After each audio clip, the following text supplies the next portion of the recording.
Preste atenção. Davi enfrenta a maior guerra da sua vida. Que guerra é essa? Uma guerra com seu próprio filho. Como sabe que se chama isso?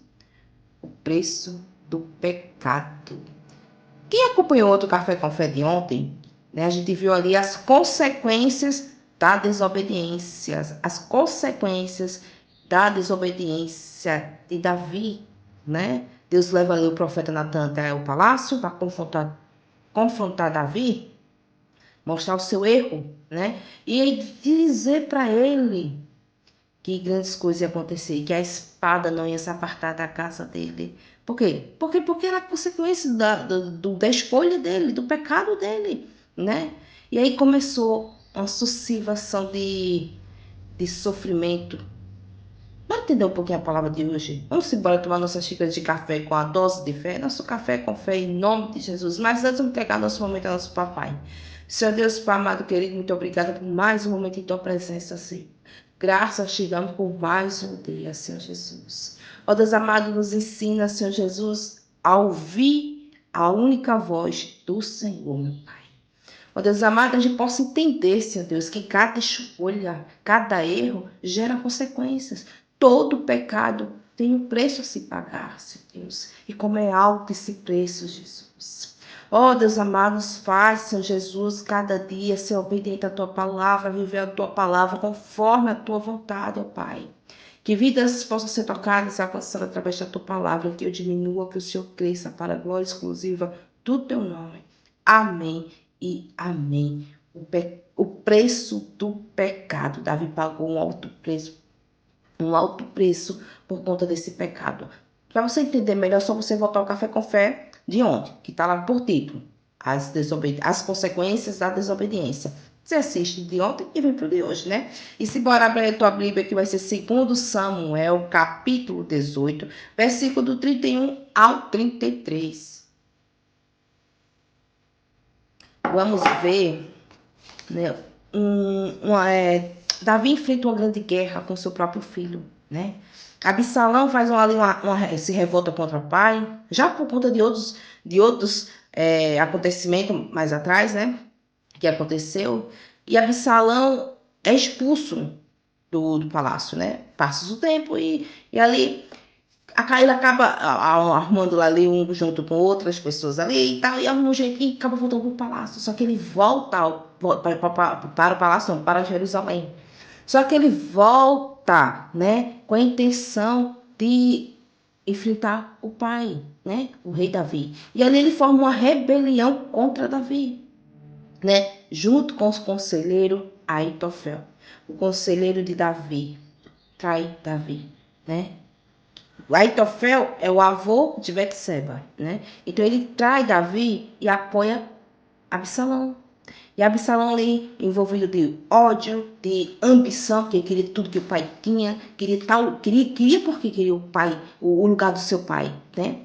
E ali começa uma guerra e Davi mais uma vez tem que fugir. Lá vai Davi se esconder novamente, mesmo processo que ele passou com Saul, só que dessa vez foi com seu próprio filho, né? E ali chega um determinado tempo que não tem como Davi mais fugir, né? E tem uma guerra entre eles. Só que Davi deixa claro que ninguém toca em Absalão. Apesar de Absalão estar perseguindo, querendo matar, fazendo esse negócio todo, com essa ruindade toda assim, era filho dele. E ele não queria, né, que ninguém fizesse mal ao seu próprio filho. Só que não precisou ninguém fazer mal, né? Porque o Senhor estava vendo todas as coisas, sabia da ruindade, da ambição que tinha do coração de Absalão, né? Se você notar aqui nos versículos, a gente vai ler 2 Samuel capítulo 18, do 31 ao 33, mas no versículo 9 por diante, você vai ver a morte de Absalão. E foi uma morte muito triste. Absalão fica suspenso, pendurado por uma árvore, quando sai em perseguição do seu próprio pai, né? E aí vê a dor de Davi ao receber essa grande notícia, que o seu filho Absalão, mesmo com todos os defeitos, né? Ele recebeu a notícia da morte do seu filho, e isso amargura muito.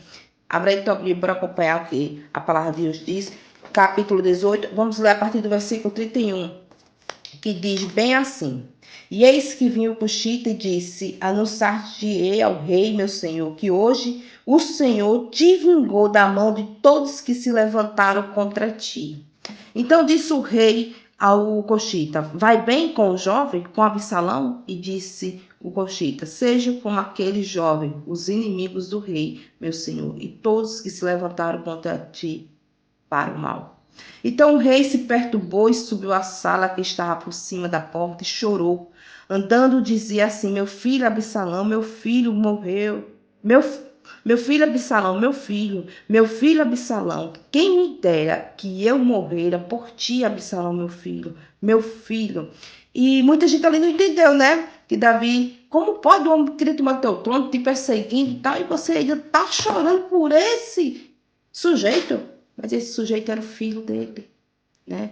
Então Davi enfrentou uma das piores, maiores guerras, né? Mas ele não sujou suas mãos com o seu próprio filho. Deus foi lá e cuidou disso, né? Quando ele estava ali em perseguição no seu cavalo, perseguindo a Davi, ele ficou pendurado num galho, né, de um carvalho. A palavra do Senhor diz que era um carvalho. Ele ficou ali pendurado, né, entre o céu e a terra. Aí um moço viu e correu para contar para Joabe: Aconteceu isso. A Joabe foi: Por que você não feriu? E Joabe foi lá e o feriu a espada e terminou de matar Absalão, né? Então, com a morte de Absalão, Davi volta para Jerusalém, volta para o seu palácio e toma conta de tudo, né, que Absalão tinha tomado dele. Então, vê o preço que Davi pagou por conta daquele pecado.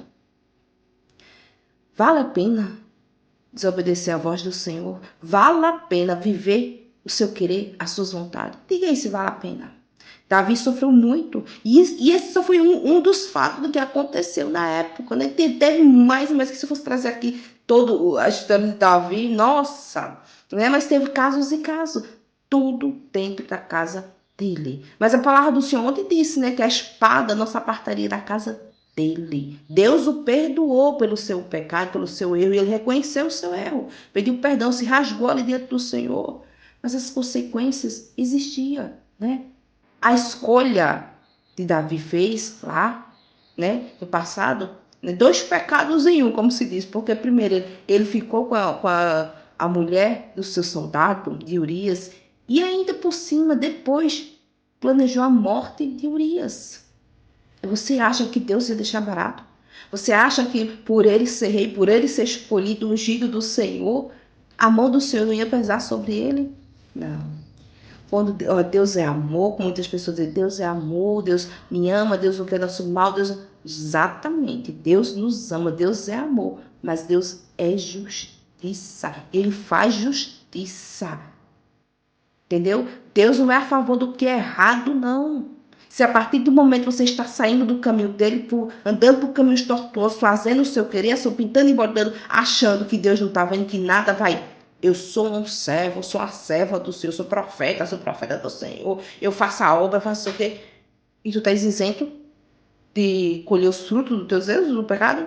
Não, não vá nessa não. E pior ainda, por você conhecer a palavra. A partir do momento que você conhece a palavra, vive essa palavra, sai pregando a palavra do Senhor e vive uma vida de erro, de pecado, o preço a se pagar vai ser muito alto. Então, muito cuidado. Não brinque com o Senhor, não, porque o Senhor está vendo. Cuidado ao subir ao altar do Senhor impuro, sujo, que o Senhor está vendo. Muitos ali, você pode subir naquele altar, louvar, pregar, fazer o que você quiser. Ninguém imagina, ninguém sabe da sua vida, do seu particular, que se passa somente no seu coração. Mas Deus o conhece. Deus sabe se você é digno de estar naquele altar ou não. Então, muito cuidado a estar subindo ao altar do Senhor impuro, impura. Porque você vai pagar um alto preço. Considero, com Deus não se brinca. E o preço do pecado é muito alto. Muitas vezes pode até, sabe, perder a vida, seja sua, seja do ente querido, de alguém que mais você ama. Davi perdeu seu próprio filho, em consequência do seu erro, em consequência do seu pecado, em consequência da desobediência. Então, o preço do pecado é muito alto, então muito cuidado a estar andando por aí da forma que você quer, né? E esse é o nosso Café com Fé de hoje, aquele cheiro no coração. Fique na paz do Senhor.